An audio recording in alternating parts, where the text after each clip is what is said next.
कहानी की शुरुआत में हमें सैम नाम के एक लड़के को दिखाया जाता है जिसे अपनी दौलत पर बहुत घमंड है। हालांकि उसने अपनी जिंदगी में एक पैसा नहीं कमाया, लेकिन उसके पिता रशिया के सबसे अमीर आदमी है।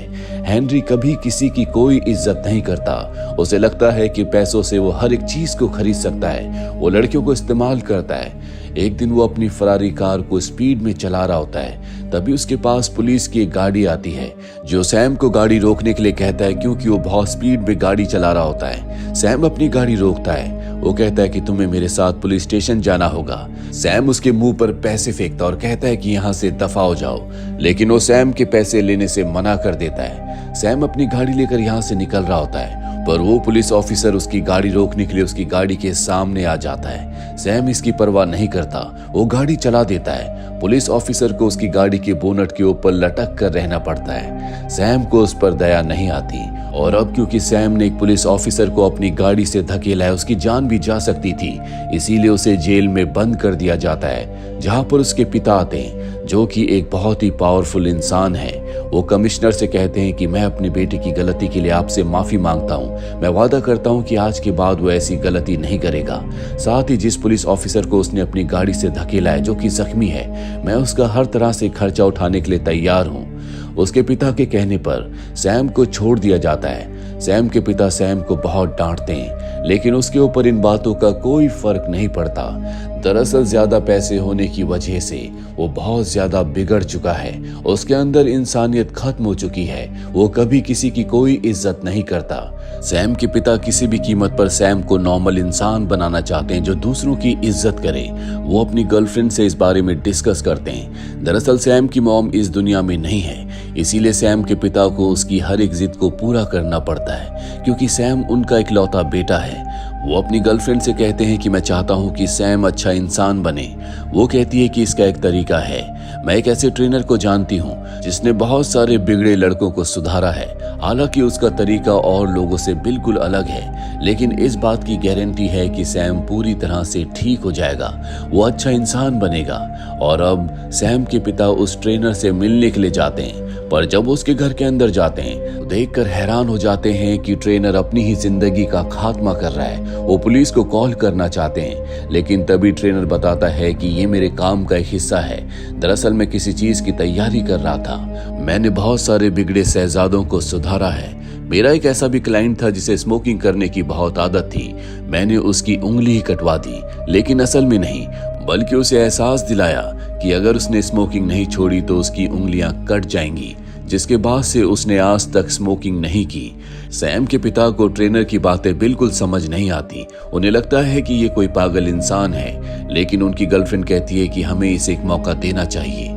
वहीं हमें सैम को दिखाया जाता है जो हर रोज की तरह क्लब के बाहर नो पार्किंग में अपनी कार को पार्क करता है, पर जब वो वापस आता है तो देखता है कि एक ट्रक उसकी कार को टो करके अपने साथ ले जा रहा है। वो ट्रक के पीछे भागता है, तभी एक गाड़ी उसे टक्कर मार देती है, जिससे वो बेहोश हो जाता है। सैम को जब होश आता है तो वो घोड़ों के अस्तबल में होता है, जहां पर उसके सामने एक लड़का होता है जिसका नाम आर्थर है। आर्थर सैम से कहता है कि जल्दी चलो, हमें घोड़ों को तैयार करना होगा, मालिक आने वाले हैं। सैम को उसकी कोई बात समझ नहीं आती और वो उसे धक्का देकर पीछे हटा देता है। सैम देखता है कि उसके कपड़े भी बदल चुके हैं। उसने वो कपड़े नहीं पहने जो आखिरी बार बेहोश होने से पहले उसके शरीर पर थे। तभी यहाँ पर एक आदमी आता है जो सैम को जबरदस्ती बाहर ले जाता है, जहाँ उसे इस गांव के मास्टर के पास ले जाया जाता है। सैम देखता है कि ये शहर नहीं बल्कि गांव है, और अब मास्टर को बताया जाता है कि सैम ने घोड़ों को तैयार करने से मना किया। इस बात से मास्टर को गुस्सा आता है। वो कहता है कि इसे कोड़े लगाए जाएं। यहाँ पर सैम को कोड़े लगाए जाते हैं। सैम अब यहाँ से भागने की कोशिश करता है, जो बात मास्टर को पता चल जाती है। मास्टर कहता है कि इसे फांसी की सजा दी जाए, ताकि कभी कोई यहाँ से भागने की कोशिश ना करे। सैम को कुछ समझ नहीं आ रहा होता कि उसके साथ ये क्या हो रहा है। तभी उसे पता चलता है कि ये सन 2019 नहीं बल्कि ये 1825 है, यानी कि वो अपने समय से लगभग 200 साल पीछे आ चुका है। कैसे, इस बारे में उसे कुछ नहीं पता। मास्टर सबके सामने उसे फांसी देने की तैयारी कर रहा होता है। तभी मास्टर की बेटी वहां पर आ जाती है, जो अपने पिता से कहती है कि मैं इस तरह के खून खराबे से परेशान हो चुकी हूँ। आज मेरा बर्थडे है, कम से कम आज तो किसी की जान मत लीजिए। मास्टर उसकी बात मान जाते हैं और वो सैम को छोड़ देते हैं। पर सैम को वार्निंग दी जाती है कि अब अगर उसने किसी भी बात को मानने से इनकार किया तो उसे सजाए मौत दी जाएगी। सैम देखता है कि आसमान में एक चील उड़ रही है और अब वो चील उड़ते हुए एक जगह पहुंच जाती है जहां पर एक आदमी उसे पकड़ लेता है। दरअसल ये कोई चील नहीं बल्कि एक ड्रोन होता है। ये पूरा सेटअप और किसी ने नहीं बल्कि ट्रेनर ने किया है। यहाँ पर सैम के पिता भी होते हैं। ट्रेनर ने जंगल के बीचों बीच एक सेट बनाया है और सैम को विश्वास दिला दिया है कि वो टाइम ट्रेवल करके किसी तरह से 19th सेंचुरी में पहुंच चुका है। सैम के पिता कहते हैं कि तुमने मेरे बेटे को कोड़े मारे, मैं चाहता हूँ कि सब कुछ बंद हो जाए। ट्रेनर उन्हें कहता है कि ये सब कुछ हम सैम की भलाई के लिए कर रहे हैं। वहीं सैम को दिखाया जाता है जिसे आर्थर के साथ घोड़ों के अस्तबल में सोना पड़ता है। उसे इस तरह की जिंदगी की आदत नहीं है। साथ ही अब वो घोड़ों को तैयार भी करता है जिसमें उसे बहुत मुश्किलों का सामना करना पड़ता है। जब भी उससे किसी काम में गलती हो जाती है तो उसकी सजा उसे दी जाती है। सैम को कुछ समझ नहीं आ रहा होता कि वो इस तरह की जिंदगी को कैसे जिएगा, कैसे वो अपने वक्त में वापस जाएगा। यहाँ पर उसका साथी एल्बर्ट उसे हर एक काम को सिखा रहा होता है जिसमें उसका कोई इंटरेस्ट नहीं होता। एक दिन जब वो गांव में घूम रहा होता है तभी वो देखता है कि मास्टर की बेटी रो रही है। सैम उसके पास जाता है और उसके रोने की वजह पूछता है। मास्टर की बेटी कहती है कि मेरे पिता मेरी शादी एक बूढ़े आदमी से करवाना चाहते हैं, मैं उससे शादी नहीं करना चाहता। लेकिन इस बात से सैम को कोई फर्क नहीं पड़ता। वो कहता है ये तो अच्छी बात है, बूढ़ा होने की वजह से जल्दी वो आदमी मर जाएगा जिसके बाद उसकी सारी दौलत तुम्हारे नाम हो जाएगी। तुम्हें बूढ़े आदमी से शादी कर लेनी चाहिए। दरअसल ट्रेनर का प्लान ये होता है कि किसी भी तरह से वो सैम को मास्टर की बेटी से प्यार के जाल में फंसा दे ताकि वो उसे सुधारने में उसकी मदद करे। लेकिन सैम का ऐसा कोई मूड नहीं होता। वही ये सारी बातें सैम के पिता भी सुन रहे होते हैं जिससे उन्हें बहुत दुख होता है, क्योंकि अगर वो दूसरों के बारे में ऐसी सोच रखता है तो उनके बारे में भी शायद उसकी यही सोच होगी। वही गांव में हमें सैम को दिखाया जाता है जो मास्टर की मुर्गी को चुरा लेता है और अपने साथी एल्बर्ट से कहता है कि तुम्हें इसे बनाना होगा। एल्बर्ट हालांकि उसकी मदद नहीं करना चाहता लेकिन सैम के कहने पर वो उसकी मदद करता है। लेकिन जब मुर्गी बन जाती है वो सैम पूरी की पूरी मुर्गी अकेला ही सपा चट कर जाता है। वो आर्थर को कुछ नहीं देता, पर इनका जो फोरमैन होता है उसे पता चल जाता है कि मास्टर की मुर्गी को किसी ने चुराया है। वहां पर जितने भी लोग काम करते हैं वो सबको जमीन पर बिठाता है और कहता है कि जिसने भी मुर्गी को चुराया है वो अपने आप ही सामने आ जाए वरना सबको सजा मिलेगी। फाइनली उसे शक होता है आर्थर के ऊपर। वो आर्थर को उठाता और उससे पूछता है। आर्थर जब कुछ नहीं बताता तो वो आर्थर को कोड़े मारने की सजा देता है। सैम ये सब कुछ देख रहा होता है लेकिन वो सच नहीं बताता। कुछ देर के बाद आर्थर सैम के पास आता है और अपनी शर्ट ऊपर करके उसे अपने कोड़ों के निशान दिखाता है। सैम को उससे भी कोई फर्क नहीं पड़ता। वो कहता है किसी ने तुम्हें कोड़े मारे और निशान इतने हल्के, ऐसा लगता है किसी ने अपने हाथों से बनाए हैं। और ये सच भी होता है। दरअसल ये मेकअप आर्टिस्ट का काम है। यहाँ पर जितने भी लोग हैं वो सब के सब सैम को सुधारने के लिए एक्टिंग कर रहे हैं, लेकिन सैम को इस बारे में नहीं पता। वो जो कुछ रिएक्ट कर रहा है वही असलियत में वो है। यहाँ पर एक और लड़की होती है जिसका काम भी घोड़ों को संभालना है और इस लड़की का नाम रोज है। रोज गलती से घोड़े से गिर जाती है। सैम उसकी मदद करने के लिए उसके पास जाता है पर वो भी उसके ऊपर गिर जाता है और तभी सैम को खुशबू आती है गुच्ची के परफ्यूम की, जो कि इस जमाने में यानी कि 19th सेंचुरी में होना पूरी तरह से नामुमकिन है। पर इससे पहले कि वो कुछ सवाल पूछ पाता रोज वहां से चली जाती है। ट्रेनर को जब इस बारे में पता चलता है तो बहुत परेशान हो जाता है, क्योंकि वो किसी भी कीमत पर अपने एक्ट को पूरा करना चाहता है। वो सैम को बदलकर सुधारना चाहता है और अगर सैम को सच्चाई का पता चल गया तो वो कभी नहीं सुधरेगा। हालांकि अब सैम के पिता इस पूरे नाटक को खत्म करना चाहते हैं, क्योंकि इतने दिन बीत जाने के बाद भी सैम के अंदर कुछ बदलाव नहीं आया। पर तभी इन्हें पता चलता है कि गांव में सैम रोज को ढूंढ रहा है और ये बात जब ट्रेनर को पता चलती है तो जानबूझकर रोज को सैम के सामने ले आता है, जहां पर सैम रोज से सुबह के लिए माफी मांगता है क्योंकि वो उसके ऊपर गिर गया था। वो उससे ज्यादा बात नहीं करती और वहां से चली जाती है। अब रात को गांव में एक फेस्टिवल होता है जिसकी सब तैयारी करते हैं। यहाँ पर सब गाते नाचते खूब इंजॉय करते हैं। यहाँ मास्टर की जो बेटी होती है वो सैम से बात करने के लिए उसके पास आती है, क्योंकि प्लान यही होता है कि सैम को मास्टर की बेटी के प्यार के जाल में फंसाया जाए ताकि उसके दिल में इमोशंस आए, वो बदल सके। लेकिन सैम को मास्टर की बेटी में कोई इंटरेस्ट नहीं होता। वो अब भी रोज को ढूंढ रहा होता है। वो देखता है कि रोज एक जगह बैठी हुई है। वो रोज के पास जाकर उससे बातें करता और कहता है कि यहाँ के लोग कितने बोरिंग हैं, लोग बहुत कम बात करते हैं। वो कहते हैं कि गांव में ऐसा ही होता है। और तभी वहां पर आर्थर आता है जो उसे बताता है कि मास्टर की बेटी तालाब में डूब रही है। सैम उसे बचाने के लिए जाता है। वो मास्टर की बेटी को बचाकर उसके घर ले जाता है, जहां पर मास्टर की बेटी उसके करीब आने की कोशिश करती है, लेकिन सैम को उसमें कोई इंटरेस्ट नहीं होता। वो एक बार फिर से रोज के पास आता है क्योंकि वो उससे बातें करना चाहता है, लेकिन रोज दरवाजा बंद कर देती है, जिससे सैम उदास हो जाता है क्योंकि रोज को जो एक्ट करना है उसमें उससे सैम से बात नहीं करनी, बल्कि उसे सिर्फ घोड़ों की देखभाल करनी है। ट्रेनर को इस बात का पता चल जाता है कि सैम मास्टर की बेटी में नहीं बल्कि रोज में इंटरेस्टेड है, इसीलिए रोज को अपने पास बुलाता है और कहता है कि अब तुम्हें अपने एक्ट को बदलना होगा, तुम्हें सैम के करीब जाना होगा। यानी कि एक तरह से उसे मेन लीड का काम दे दिया गया है। लेकिन यहाँ पर रोज का बॉयफ्रेंड भी है, वही फोरमैन, जो कि मास्टर का बेटा भी है। उसे इस बात पर ऑब्जेक्शन होता है। वो नहीं चाहता कि उसकी गर्लफ्रेंड रोज ऐसा काम करे, पर रोज उसे समझाती है कि ये सिर्फ एक एक्ट है जिसके हमें अच्छे खासे पैसे मिल रहे हैं। उसका बॉयफ्रेंड उसकी बात मान जाता है। अगले दिन हमें गांव में दिखाया जाता है, जहां पर मास्टर अपने बेटे फोरमैन के लिए बहुत परेशान होता है क्योंकि फोरमैन ने शहर में जाकर कुछ सिपाहियों को मारा है और अब कुछ दूसरे सिपाही उसे सजा देने के लिए गांव में आने वाले हैं। इसीलिए वो अपने पास सैम को बुलाते हैं और कहते हैं कि तुम मेरे बेटे की सजा अपने ऊपर ले लो, इसके बदले हम तुम्हें आजाद कर देंगे। सैम कुछ देर सोचता है और उनकी बात मान जाता है। कुछ देर के बाद सिपाही आते हैं, जहां पर सैम कहता है कि मैं ही मास्टर का बेटा हूं।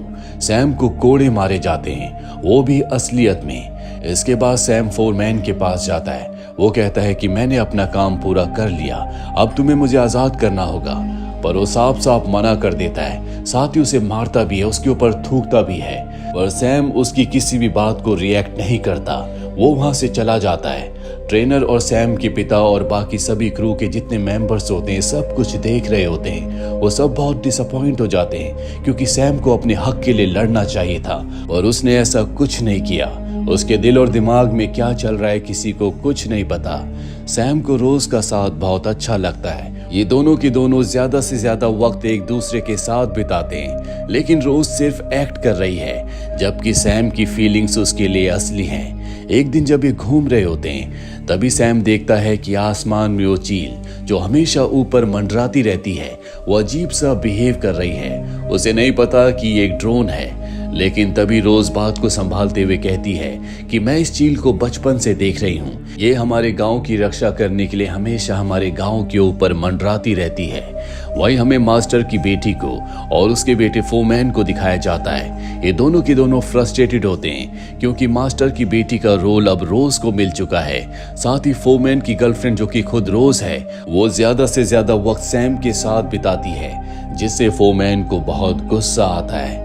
और अब ये दोनों के दोनों जब एक दूसरे के साथ अपना दुख शेयर कर रहे होते हैं, तो ये भूल जाते हैं कि इस पूरे एक्ट में ये भाई बहन का रोल प्ले कर रहे हैं। ये दोनों एक अस्तबल में जाकर एक दूसरे के बहुत करीब आ जाते हैं। रोज और सैम जब उस अस्तबल के सामने से गुजरते हैं तो उन्हें अंदर से आवाजें आती हैं, और जब ये दोनों अंदर जाते हैं तो रोज ये देखकर हैरान हो जाती है कि फोरमैन, जो कि असल जिंदगी में उसका बॉयफ्रेंड है, एक दूसरी लड़की के साथ इंटीमेट हो रहा है। इससे उसे बहुत दुख होता है, उसका मूड ऑफ हो जाता है। सैम रोज का मूड ठीक करने के लिए उसके लिए कैंडल लाइट डिनर का अरेंजमेंट करता है, जिससे रोज को बहुत अच्छा लगता है। ये दोनों एक दूसरे से बहुत बातें करते हैं।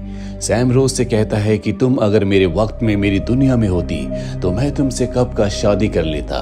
सैम बताता है कि फोरमैन ने मुझे धोखा दिया। उसने कहा था कि अगर मैं उसके जुर्म को अपने ऊपर ले लूं तो वो मुझे आजाद कर देगा। उसके बदले मैंने कोड़े खाए, पर जब मेरी आजादी की बारी आई तो वो मुकर गया। उसने मुझे मारा, मेरे ऊपर थूका, लेकिन मैंने उसकी किसी बात का कोई जवाब नहीं दिया क्योंकि उस वक्त मैं उसके अंदर अपने आप को देख रहा था। मेरी दुनिया में मैं भी ऐसा ही था, मेरे अंदर दया नहीं थी। मैंने कभी किसी की इमोशंस की कोई परवाह नहीं की, पर अब मुझे इस बात का एहसास है। रोज देखती है कि उसके अंदर बहुत बदलाव है, साथ ही वो उससे बहुत प्यार भी करता है, इसीलिए रोज भी उसकी तरफ अट्रैक्ट हो जाती है और पहली बार रोज यहाँ पर सैम को किस करती है। वहीं हमें उस एक्ट्रेस को दिखाया जाता है जो कि मास्टर की बेटी का रोल कर रही थी। वो एक इंटरव्यू के दौरान सबको बता देती है कि रशिया का जो सबसे अमीर आदमी है यानी कि सैम के पिता, उसने अपने बेटे को एक गांव में कैद करके बंदी बनाकर रखा है। वो उसके जज्बातों के साथ खेल रहा है। मीडिया में खबर आग की तरह पहुंच जाती है और अब पुलिस खुद इन्वेस्टिगेशन करने के लिए उस जगह जाना चाहती है। सैम के पिता को जब ये बात पता चलती है तो ट्रेनर से कहते हैं कि अब हमें सब कुछ बंद करना होगा। ट्रेनर कहता है अब भी हमारे पास एक दिन का वक्त है और मैं इस पूरे एक्ट को एक सही क्लाइमेक्स के साथ खत्म करना चाहता हूँ। सैम के पिता उसकी बात मान जाते हैं। सैम और रोज गांव के बाहर बैठे होते हैं, जहां पर रोज सैम से कहती है कि अगर हम दोनों अलग हो जाएं तो कभी मेरे प्यार पर शक मत करना, मेरा प्यार तुम्हारे लिए सच्चा है। दरअसल रोज को पता है कि आज इस नाटक का आखिरी दिन है। तभी वहां पर आर्थर आ जाता है जो इन दोनों को बताता है कि हमारे गांव के ऊपर मंगोल्स ने हमला किया है, हमें जल्दी गांव में जाना होगा। लेकिन सैम डर जाता है, वो गांव नहीं जाता, जबकि रोज आर्थर के पीछे गांव चली जाती है। जल्दी सैम को एहसास होता है कि उसे रोज के लिए गांव में जाना होगा। जब वो गांव में जाता है तो देखता है कि मंगोल ने रोज को पकड़ा हुआ है, लेकिन वो डर जाता है, इसीलिए वो रोज की मदद नहीं करता और अस्तबल की तरफ चला जाता है। वही हमें ट्रेनर को और सैम के पिता को दिखाया जाता है जो इस बात से बहुत डिसअपॉइंट होते हैं। सैम के पिता कहते हैं कि सब कुछ खत्म हो गया, मैं अपने बेटे को एक अच्छा और बहादुर इंसान नहीं बना पाया। वहीं सैम को दिखाया जाता है जो एक बार फिर से आसमान में उड़ती हुई चील को देखता है, जिसके बारे में रोज ने उसे बताया था कि ये हमारे गांव की रक्षक है। और अब सैम को लगता है कि ये उसके लिए एक संकेत है, उसे रोज की मदद करने के लिए जाना होगा। वो अपने घोड़े पर डंडा लेकर उस तरफ जाता है जहां पर मंगोल ने रोज को पकड़ा हुआ है और वो उस डंडे से मंगोल्स की पिटाई करता है और रोज को अपने घोड़े पर बैठाकर वहां से निकल जाता है। अब इस जगह पर पुलिस भी आ जाती है, जिन्हें यहाँ पर सैम नहीं मिलता। उन्हें बताया जाता है कि यहाँ पर शूटिंग चल रही है। शूटिंग का यहाँ पर बहुत सारा सामान होता है, कैमरास होते हैं, इसीलिए पुलिस वहां से चली जाती है। सैम रोज को घोड़े पर बैठाकर एक पेट्रोल पंप तक पहुंच जाता है, जहां पर वो गाड़ियां और पेट्रोल पंप देखकर हैरान होता है और तभी उसे एक एरो लगता है जिससे वो बेहोश हो जाता है। कुछ देर के बाद जब उसे होश आता है तो वो अपनी फरारी गाड़ी के सामने होता है, उसके हाथ में उसकी चाबी होती है। उसे कुछ समझ नहीं आता कि इतने दिन जो उसने 19वीं सेंचुरी में बिताए थे वो एक सपना था या हकीकत। रोज के बारे में भी सोचकर वो बहुत ज्यादा परेशान होता है। वो हमेशा रोज को बहुत मिस करता है। हालांकि अब वो पुरानी जिंदगी में लौट चुका है, पर वो पूरी तरह से बदल चुका है। जिस तरह की अय्याशी की जिंदगी वो जिया करता था, अब उसे उस जिंदगी में बिल्कुल मजा नहीं आता। हमेशा उसे रोज की याद आती है। वो उस पुलिस ऑफिसर के पास भी जाता है जिसके मुंह पर उसने पैसे फेंके थे, जिसके ऊपर उसने गाड़ी चढ़ाने की कोशिश की थी। अब वो बहुत शर्मिंदा है, इसीलिए अपनी फरारी वो उसे देकर वहां से चला जाता है। अब एक दिन सैम जब क्लब में जाता है तो वहां पर उसे फोमैन और मास्टर की बेटी दिखती है जो एक साथ डांस कर रहे होते हैं। वो उनके पास जाता है, लेकिन वो उसे पहचानने से मना कर देते हैं, क्योंकि उनके कॉन्ट्रैक्ट में लिखा गया था कि एक्ट खत्म होने के बाद तुम इस बारे में सैम को कभी कुछ नहीं बताओगे। पर इन दोनों को सैम की हालत पर तरस आ जाता है, इसीलिए सैम को अपने साथ ले जाते हैं और घोड़ों के अस्तबल के बाहर छोड़ देते हैं। और जब सैम अंदर जाता है तो वहां पर रोज होती है। रोज को देखकर वो बहुत खुश हो जाता है। वो कहता है क्या तुम मुझे जानती हो? रोज कहती है कि हाँ, मैंने तुम्हें बहुत मिस किया। ये दोनों एक दूसरे के गले लग जाते हैं। इसके बाद सैम रोज को लेकर अपने पिता के पास जाता है। रोज को देखकर उसके पिता डर जाते हैं, पर रोज उन्हें बताती है कि मैंने सैम को सब कुछ सच बता दिया है। सैम अपने पिता से पुरानी गलतियों के लिए माफी मांगता है, साथ ही उन्हें थैंक्स कहता है। वो कहता है कि आपकी वजह से मुझे जिंदगी का, इंसानियत का पता चल पाया, साथ ही मुझे मेरा सच्चा प्यार भी मिल गया। और इसी हैप्पी एंडिंग के साथ ये फिल्म, ये कहानी यहीं पर खत्म हो जाती है। उम्मीद करते हैं कि ये कहानी आपको पसंद आई होगी।